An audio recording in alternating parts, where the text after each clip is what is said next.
టీటీడీకి డబ్బులు ఏదైతే వస్తాయో డబ్బులు 10% మించి ప్రైవేట్ బ్యాంకుల్లో జమ చేయకూడదు. ఇది రూల్. ప్రైవేట్ బ్యాంకుల్లో టీటీడీ డబ్బులు 10% మించి జమ చేయకూడదు. This is the rule in TTD. Chandrababu హయాంలో కమిషన్లకు కక్కుర్తిపడి చంద్రబాబు నాయుడు ఆదేశాలతో చంద్రబాబు నాయుడు గట్టిగా సిఫార్సు చేయడంతో 1300 కోట్లు ఎస్ బ్యాంకులో చంద్రబాబు నాయుడు పెట్టించారు. ఎస్ బ్యాంకులో, ప్రైవేట్ బ్యాంకులో 1300 కోట్లు పెట్టించినాడు. మన ప్రభుత్వం వచ్చిన తర్వాత మన బోర్డు ఈ నిర్ణయాన్ని రీవిజిట్ చేసి ఎస్ బ్యాంక్ నుంచి ఆ డబ్బులు విత్డ్రా చేసి నేషనలైజ్డ్ బ్యాంక్ లో ఆ డబ్బులు పెట్టింది. పెట్టిన 3 నెలలకు ఎస్ బ్యాంక్ కొలాప్స్ అయింది. చెప్పండి స్కామ్ ఎక్కడ?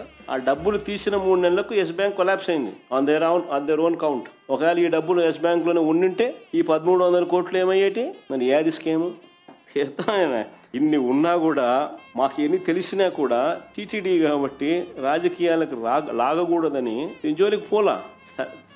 సరిదిద్దినాం, ప్రాబ్లమ్ సాల్వ్ చేసినాం, సరిదిద్దినాము, ఆ తప్పులు జరగకుండా చేసినాం, కానీ రాజకీయాలు చేయలే. ఎందుకంటే మన దేవుణ్ణి మనం అబాస్పాలు చేసినట్టు అవుతుంది అనే ఉద్దేశంతో చేయలే. ఇప్పుడు వీళ్ళు చేసేది చూస్తూ ఉంటే అసలు ఏమీ చేయకపోయినా కానీ మంచి చేసే కార్యక్రమం జరిగినా దాన్ని వక్రీకరిస్తే వీళ్ళు రివర్స్ అబద్ధాలు చెప్తూ చేస్తే కార్యక్రమాలు చూస్తూ ఉంటే వాళ్ళు చేసినట్టు ఇంకా నేను రాజకీయం చేయక వదిలేసినాం. దేవుంది కదా అని. మన రాజకీయాలు చేస్తే దేవుడు అబాస్పాలు అవుతాడని చెప్పి